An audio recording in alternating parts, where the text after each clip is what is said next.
Hello, Reactor here again, and we are back for episode 44 of the Railcraft server Let's Play. And as you can see, I'm carrying the reactor from the old base. And we are going to start setting this up here in the new base. So, over here, I stashed a bunch of stuff because I had to move this in multiple goes. This should do for now. I can actually take off those as well. Okay, that's actually everything. So let's pop down into the or what's going to be the reactor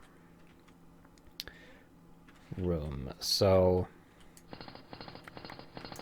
I'm actually going to remove that for now because I'm going to need to put the buffer stop in there for now until I end up replacing that with something. Now, how do I want to do this? I guess I can put a cover on that. We can cover that up. I think this being visible is not a huge deal. Although it would probably be a little nicer if it wasn't visible, but what you gonna do? Definitely want the monitor or the screen facing this way. I could have it face this way and have a wall here, but I don't think that would be... I kind of want you to be able to come right up to the screen and check it out. And I suppose you could do that here, but it feels better to have it on that side.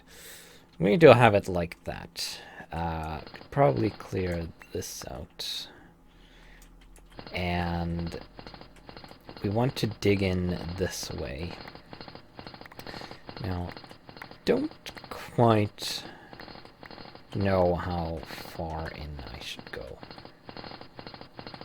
I also don't actually know if we are below ground level or not. And I'm talking about the actual ground level. Because I don't want to risk coming out of the side of the mountain. So I'm kind of hoping that I lasered us far enough down so that we are actually below ground level. Which I think we should be. But really, I should probably measure. But we should be fine, I think. Maybe.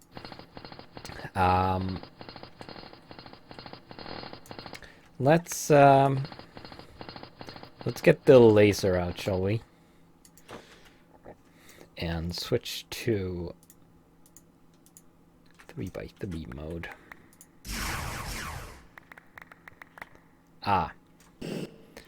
Well, I was close, I guess. I suppose this is fine.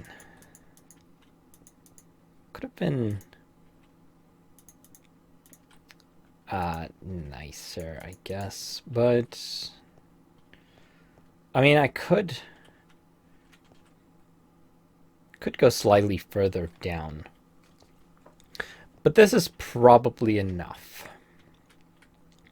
Let's go a bit in this direction. And do that, I guess, and then fill this back in.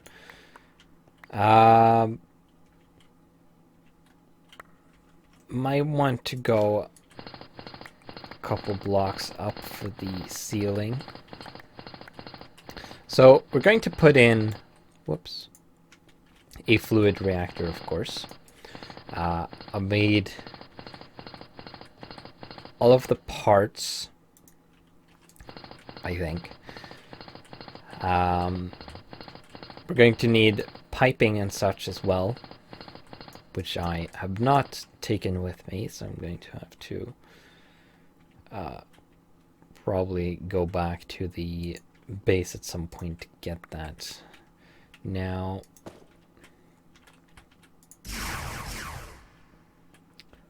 let's get some more space. I think I want a bit more.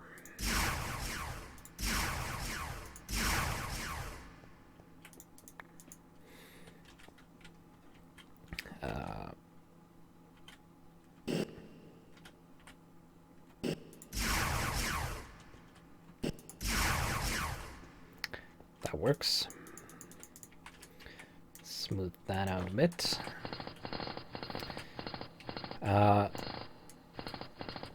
Making the reactor, the fluid reactor casing takes a lot of lead. I bought a bunch of lead and mined some, and got just about enough. I have some surplus. So this is where the reactor is going to go. I think I'm only going to make one. Whoops.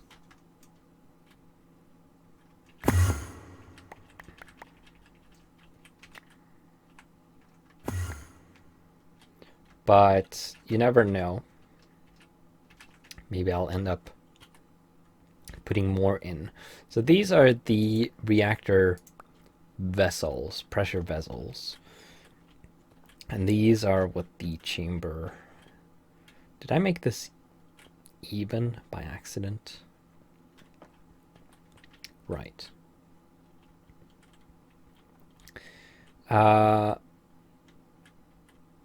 Let's center it here. So... Oh. Wait. I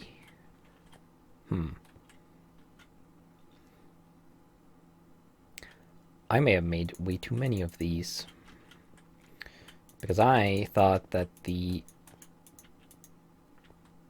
for some reason I thought that the reactor was going to be 7 by 7, but it's actually 5 by 5 on the outside.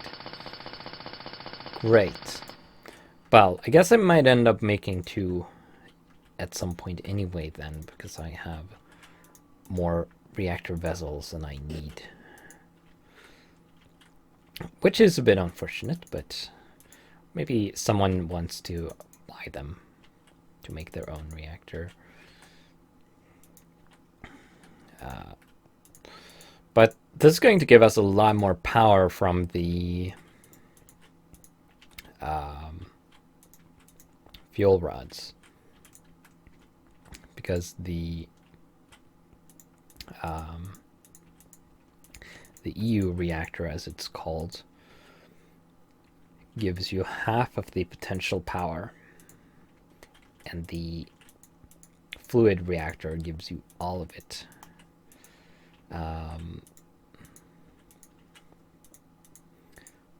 So really I've been wasting a bunch of power by using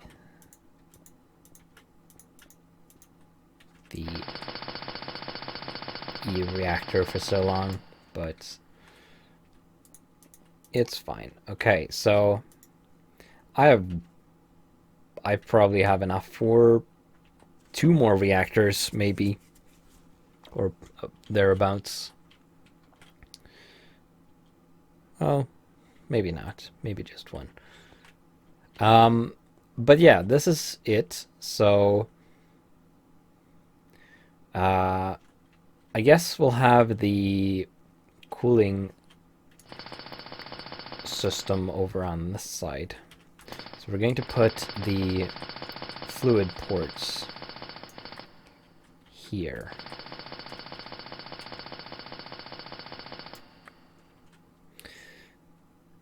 These pressure vessel blocks have pretty high blast resistance, so they do act as protection against if the reactor explodes. But I also want, I definitely want a wall of reinforced stone on this side to protect the cooling system. I was closer to the elevator than I thought. And I probably also want one up to protect whatever may be above. Below doesn't matter all that much, nor does that side or that side. So we'll do that at some point. Now I do have an access hatch. I'm going to put that down here, and this is where the robot is going to interact. It is the access hatch that you use to input and output items. So let's restore the layout I was using, because it should it's fine for the 4 dual rods. So let's see that, and then like that. Of course, we have 2 extra rows now, but I'm probably not going to use those. That's there and there, and then those 2 there. Then we have a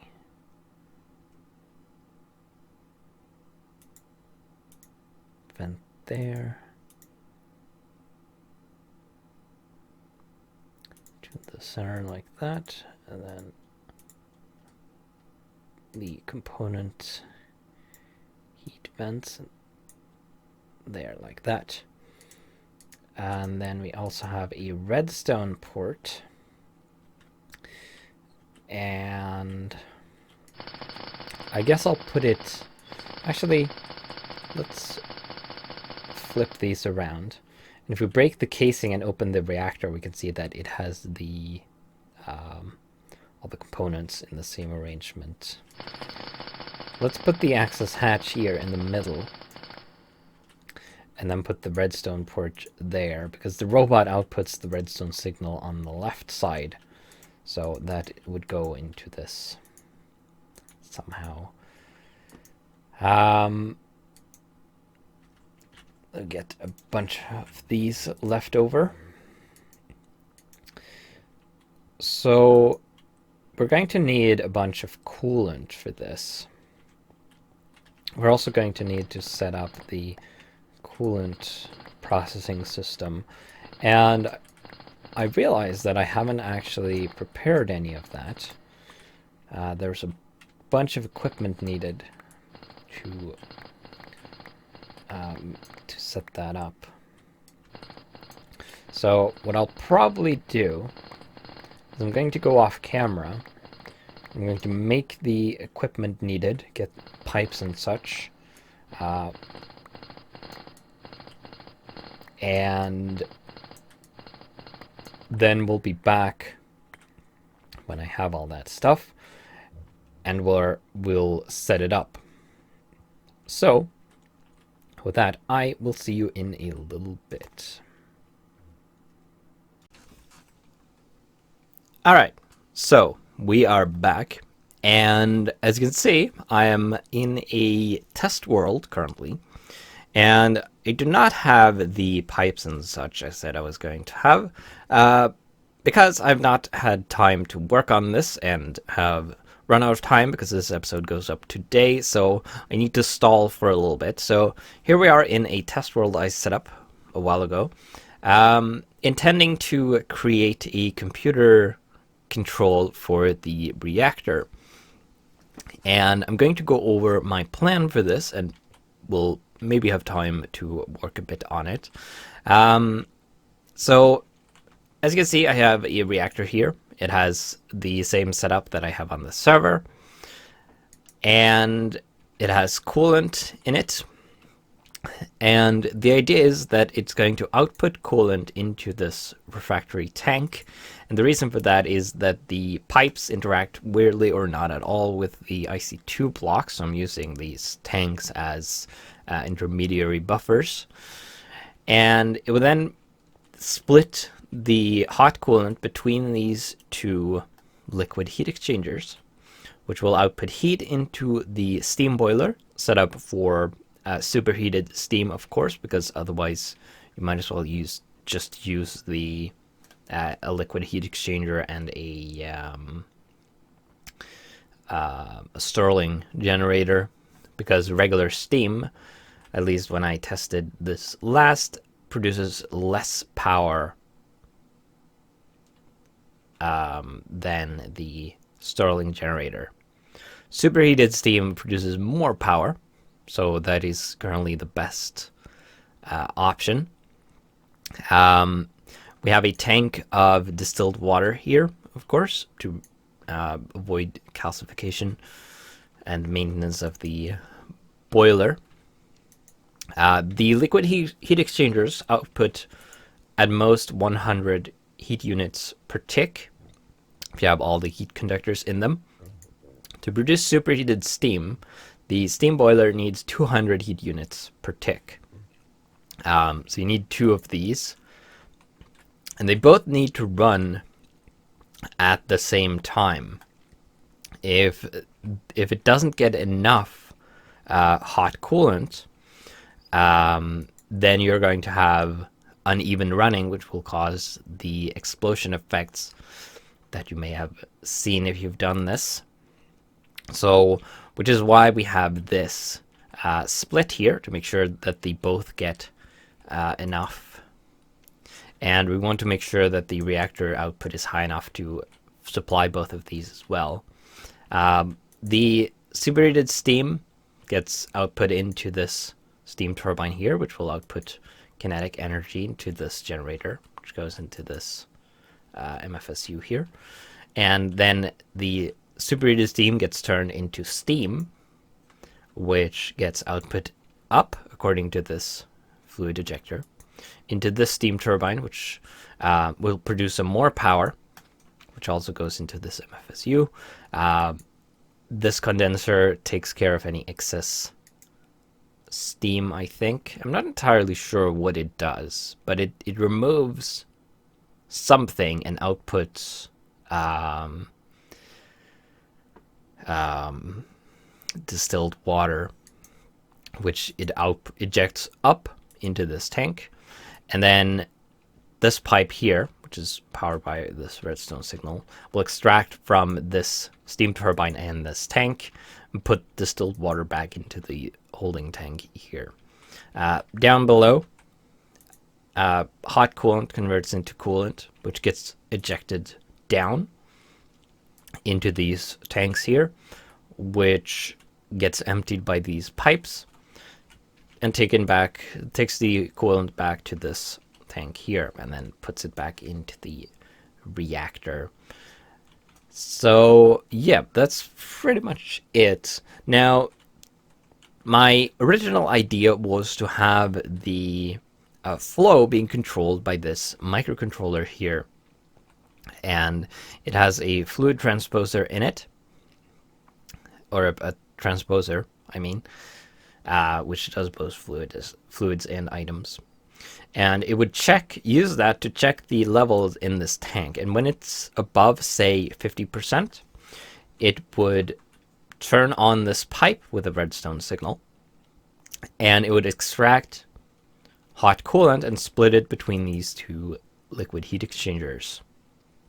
If it drops below 50%, or whatever level we set, it would stop this pipe from extracting, and both of these would hopefully shut down at about the same time.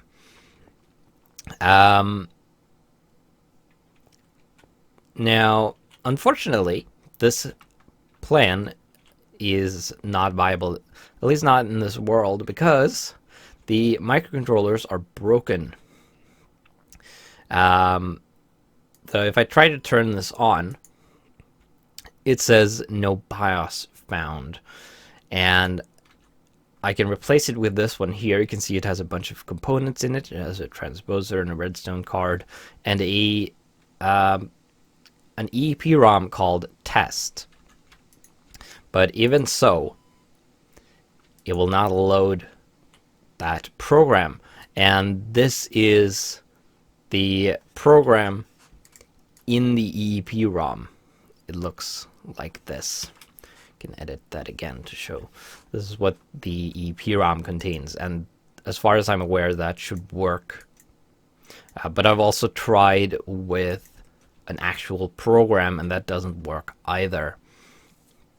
I tried with that first actually, and there's another weird issue. If I try to break this and then place a sandstone block here, it turns back into a microcontroller for some reason. Which is an actual microcontroller and not just something that looks like one. I'm not sure what that is. Something happened with this world. You can see there's some desync there. And there's still a block there according to the server, but not in the client. And I'm not sure why I can't delete, why I won't actually destroy this microcontroller. So change in plans. Instead of using a microcontroller, which might have been less effective anyway, what I'm going to do is I'm going to use a computer, which is going to control the entire thing. And so we're going to throw this microcontroller away. And we're going to have a redstone block there and a transposer there. And let's see, that is east. And over here on this redstone port, I believe it's called, we're going to put another IO block, redstone IO block, connect that up to the computer.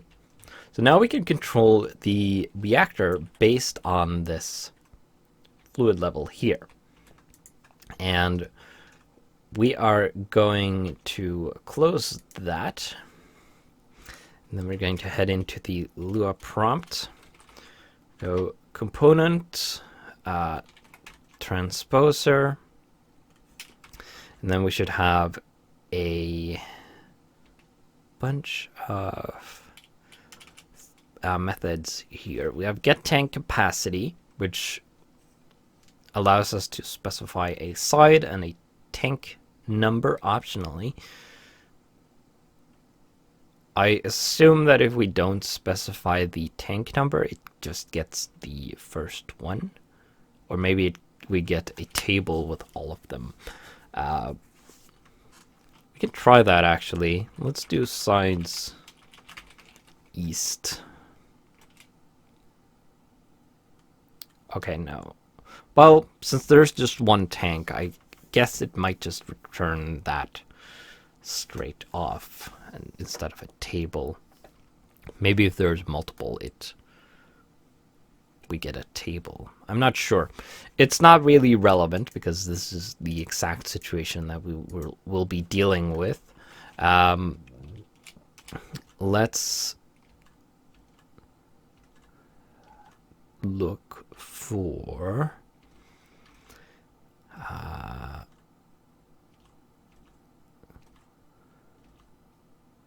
get tank level for site east. So 99,976 millibuckets. It's absolutely correct. You can go away. Huh. Okay. So we can of course use these values to calculate a percentage similar to what I did with the power level in the reactor robot. So I'm going to switch over to IntelliJ. So this is the original EEPROM program that was supposed to be in the microcontroller. But I'm going to create a new program.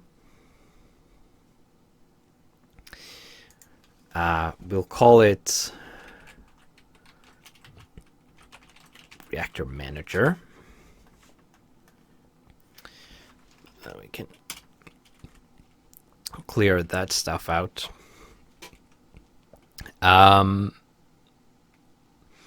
So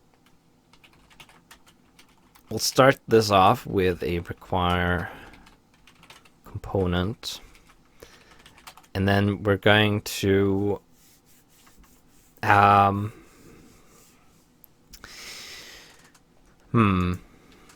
because we have two redstone components here, we're going to need to specify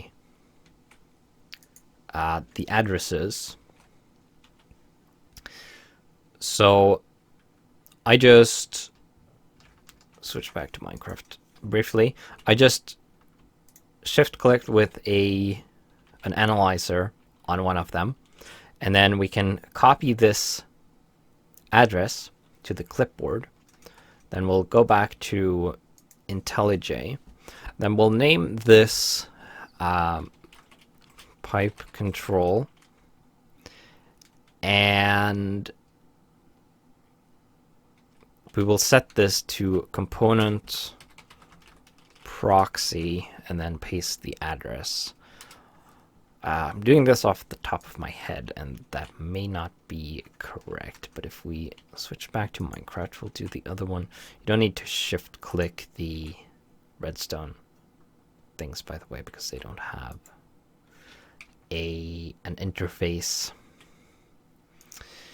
And then we'll call this one Reactor Control.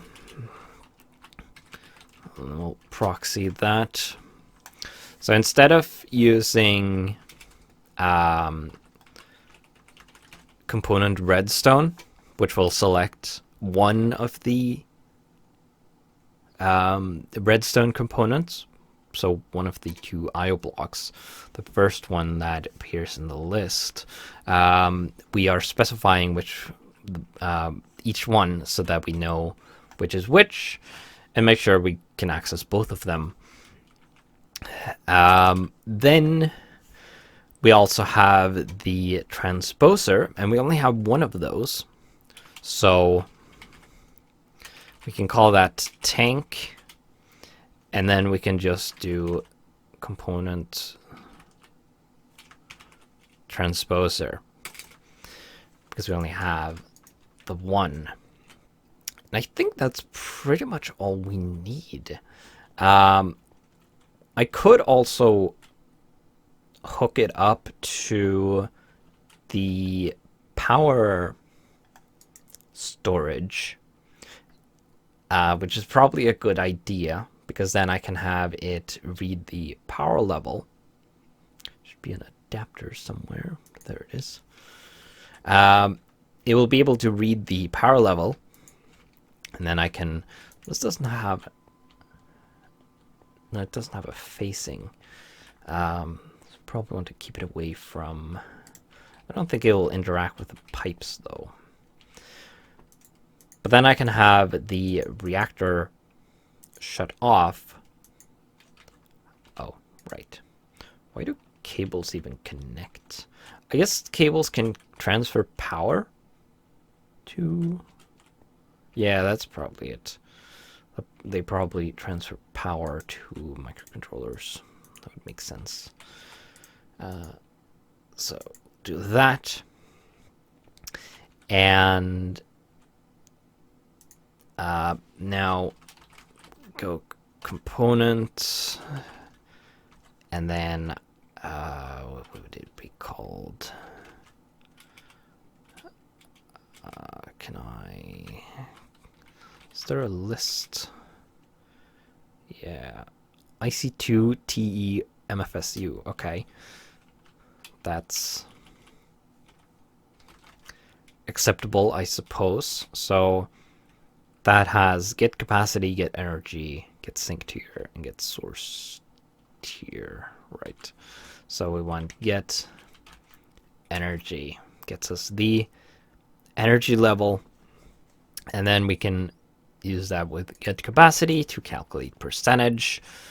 And when it's full, we can shut down both the reactor and the flow. Actually, we only need to shut down the flow to the heat exchangers, because the reactor will be controlled just by the level in this tank. Because we don't want to output more hot coolant if this tank is full or near full. We'll probably leave some space. Now, we've run out of time, so I'm going to end the episode here, and I guess we might continue developing this on camera in the next one. Because probably someone will find it interesting. And since I can switch between viewing Minecraft and viewing IntelliJ now, which I've set up in OBS, instead of having to alt-tab between them, which is kind of messy and horrific, it should be a much nicer experience. So, with that, I'm going to end the episode, like I said, and